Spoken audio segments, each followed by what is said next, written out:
Et nous avons donc pu suivre, nous, de façon exceptionnelle, une simulation en mer Méditerranée. Un exercice d'attaque et de défense avec des tirs de missiles contre des cibles ennemies. Quelques secondes seulement, vous allez le voir, pour agir et détruire la menace.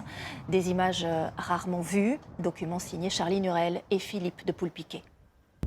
C'est l'un des sites militaires les plus protégés en France.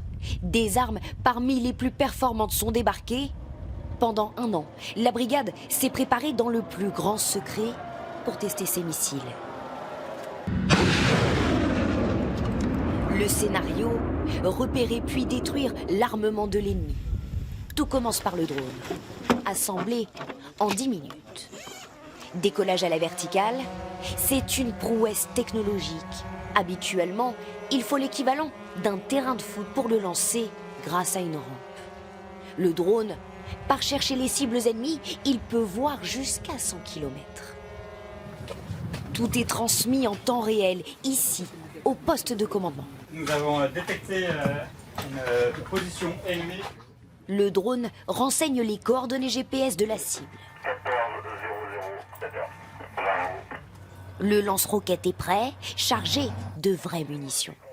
3, 2, 1,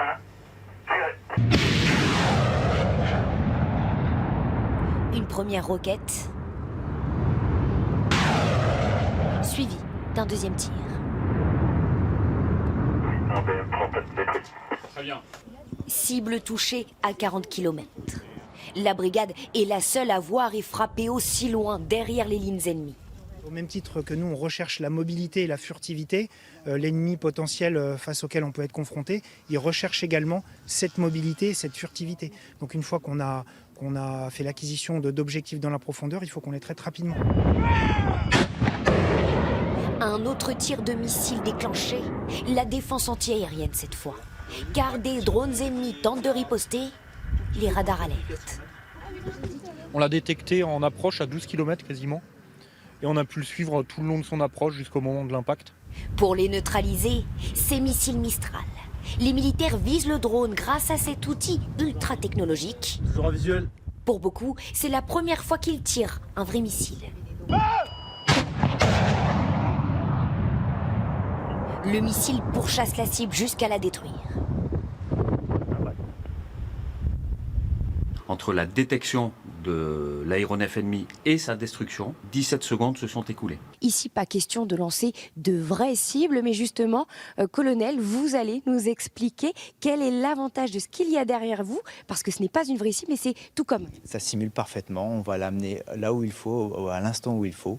Si c'est un missile, on ira à la vitesse du missile. Si c'est par contre un drone, on ira vraiment à une vitesse beaucoup plus réduite. Le missile, dans son fonctionnement nominal, n'est pas obligé d'atteindre directement la cible. Et pour cela, on va pouvoir récupérer la cible et la réutiliser pour un prochain tir. Et pour limiter les coûts, en une journée, une vingtaine de missiles ont été lancés, des essais réussis dans un contexte où l'Europe fait face à une menace de plus en plus grandissante.